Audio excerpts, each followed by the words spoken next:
This is Real Tax, Real Insights, straight talk from the EY Center for Tax Policy in Washington, D.C., where we break down the tax changes impacting your business.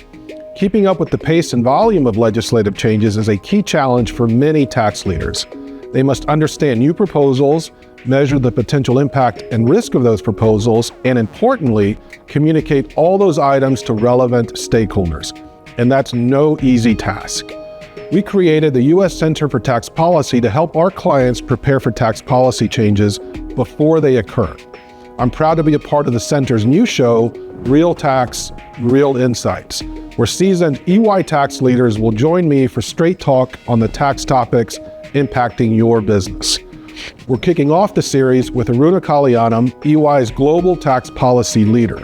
Aruna has decades of experience serving in the U.S. government as a tax policy professional, many years on the staff of the House Ways and Means Committee, and then as a senior official at the U.S. Treasury Department. So she's the perfect person to talk about the tax bill that is currently working its way through the U.S. Congress.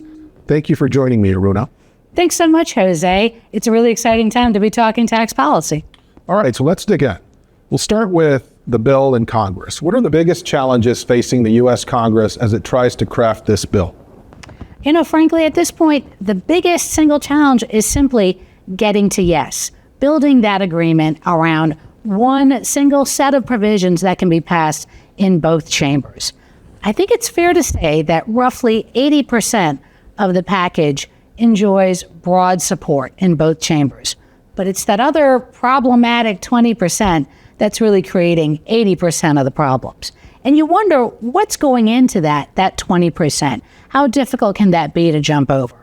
Well, first, there's a lot of parochial issues that matter singularly to certain members or certain state caucuses that are just happen to impact their constituents more than others. Now, what's in that mix?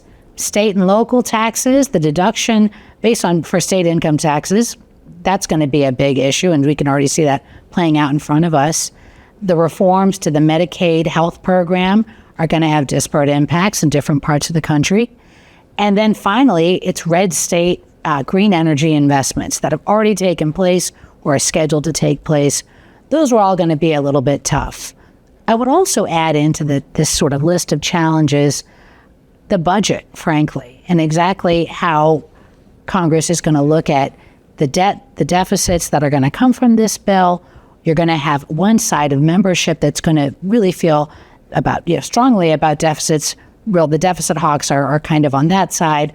Then you have the other side where you have members that believe that dynamic growth can offset some of the costs of these cuts. That's going to be a tension that's going to persist throughout this whole process. Look, a huge opportunity for our clients to be engaged in the process. So what would you describe as a win for our clients? That's a great question, Jose.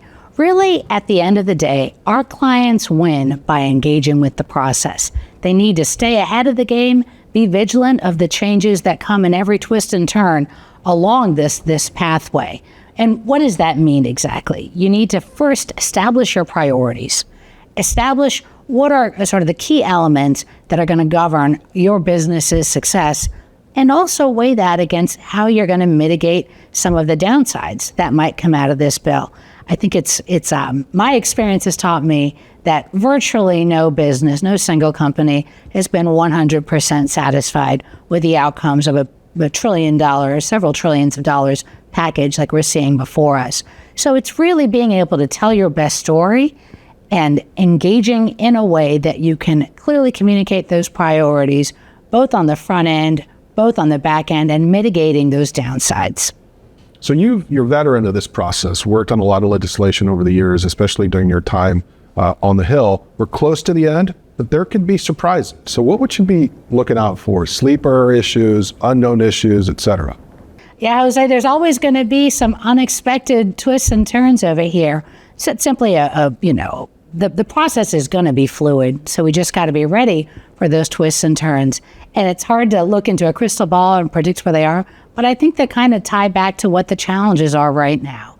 if you think about it, those parochial concerns, it feels a little bit like squeezing a balloon. If you're able to satisfy one portion of the conference, another set of the conference, another set of members is going to be displeased.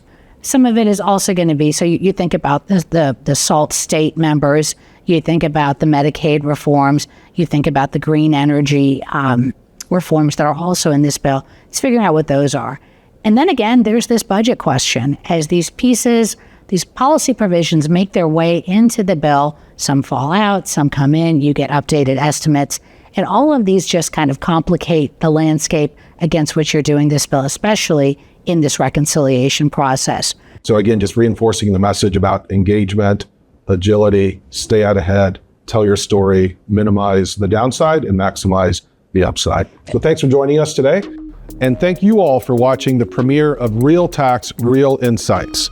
In the coming months, we'll be releasing more episodes featuring other EY tax leaders from the EY Center for Tax Policy, breaking down the most top-of-mind topics in tax.